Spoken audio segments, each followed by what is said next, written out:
Yo, what up, y'all? It's your motherfucking boy EM. If you want any exclusive videos, any exclusive music, and straight from the motherfucking street, holla at your boy at EDDY.MIRRORSILL.com. Once again, that's Eddie.Mirrors at ALL. You heard? What's going on, y'all?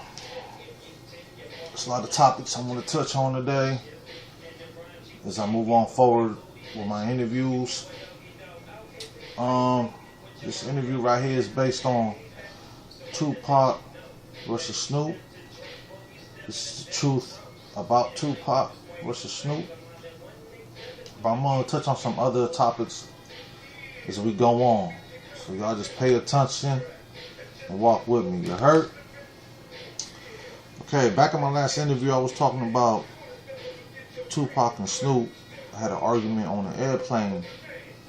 When they had an argument, it was about a whole lot of shit. And it got to the point where Tupac told him to get the fuck out his face. So Snoop, I guess, walks away from the altercation, sits in the corner, like where the plane was at, on the right hand side, and he puts a sheet over his face. A day and a half after that, Tupac was in the studio with DJ Quick. I couldn't even tell you where the fuck the location was at.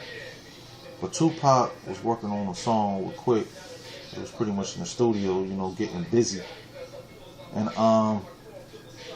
as far as who was with Tupac and DJ Quick, I don't fucking know. Tupac needed some weed, so he sends Frank Alexander and Ty to pick up some weed from Snoop. Snoop was at a suite in Beverly Hills Hotel. So the nigga Pac, he sent a bodyguard and Ty to go get that. You heard? So when they pulled up to the hotel, the nigga Frank Alexander, he called Snoop from downstairs in the lobby and tells Snoop that they was downstairs. Snoop tells him where the suite was at, tells Frank to send Tupac up here. Frank says okay. Frank was there with Ty getting out the elevator.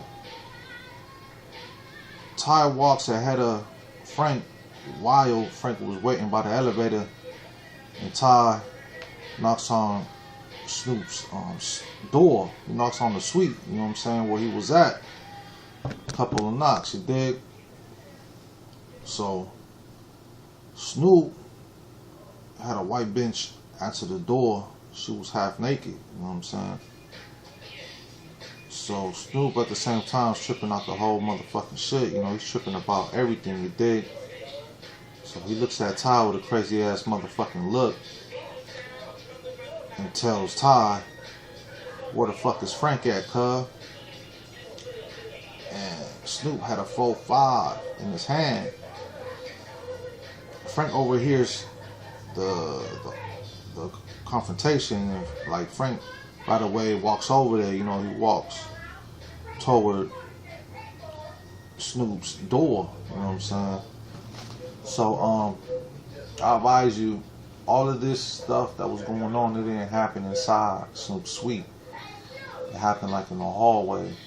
It wasn't really too much of a confrontation. It was just like a little misunderstanding that took place. And at the time, this nigga Snoop was delusional. You heard? So while they was talking in the hallway and shit, I guess niggas didn't want to get too loud, and Frank somewhat was getting irritated. So Frank tells Snoop that Tupac is waiting outside. Frank was lying the whole time. So at the same time, when Frank was lying, he was getting irritated. So it gets to the point where Frank just says, "Let's get a motherfucker to sack before we can roll out."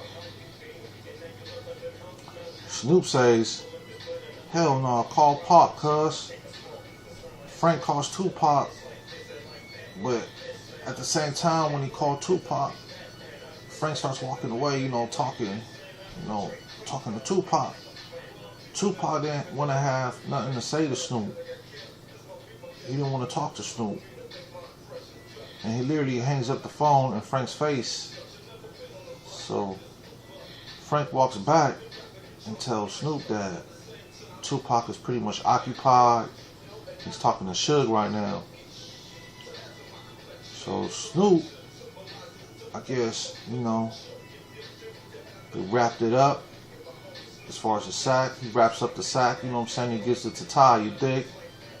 At the same time, he had respect for Suge, but, there was a lot of tension going on between him and Tupac, you dig? Snoop was mad about the whole deal. At the same time, he was terrified. He had a lot of problems on his own, but wasn't real enough to fight for what he stand for. And he proved that to us when he went to No Limit. Dissing Suge Knight, thinking he was going to have the same run like he did when he was with Death Row Records. But the music did not sound the same at all. It sounded too Hollywood. It sounded fake. It was totally sloppy. You heard? He knew he wasn't himself at one point. He knew when he joined the label, No Limit Records, he had to pay off Suge for the name Snoop Doggy Dogg. So Snoop and Master P were getting into it a lot. But let's go way back. Way back, you dig? When Tupac was alive, you know what I'm saying? He had like a real beef between him and Dr. Dre. And I ain't trying to twist up the facts at all, y'all. There's no issues with Dr. Dre, you know what I'm saying? He's a talented brother. You dig? But besides that, we all know he was getting, they was getting into it with each other because Tupac was releasing tracks, dissing Dre, you dig? So, it had a lot to do with loyalty. It had a lot to do with holding out on a lot of beats. It had a lot to do with Dr. Dre flaking out on Pac being in the studio after promising Tupac he was going to be there, you dig? So, at the end of the day, Tupac and Dre, after their little altercation or whatever, as far as, on wax, music and shit, Dr. Dre, he leaves the label, you know what I'm saying? I don't know how it was conducted, you know what I'm saying, but from what I hear, Dr. Dre didn't get a dime. But, you know what I'm saying, they twist up a lot of the facts in the movie. It's the movie, if y'all don't understand what the fuck I'm talking about, Straight Outta Compton. They twisted up a lot of motherfucking facts. I'm gonna touch on that on another interview. You dig? But like I said earlier, you know what I'm saying, like, Snoop Dogg was pretty much politically confused. He had a lot of mysterious ways. You know what I'm saying? Tupac, he just got back to work, you know what I'm saying? He was in the studio with DJ Quick. He was, they was just chilling out, getting high and shit. But he didn't want to talk to Snoop in no type of way, no type of man. Like as far as like Snoop and Tupac, you know what I'm saying? They just had like a lot of issues. You know what I'm saying? So that was that. There was a lot of jealousy involved too. I guess Snoop felt like since Tupac was under Suge Knight's wing, like he became more powerful. You know what I'm saying? He became more advanced with his thinking.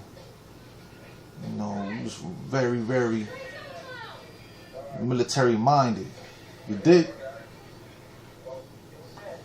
And this goes out to all these fake niggas.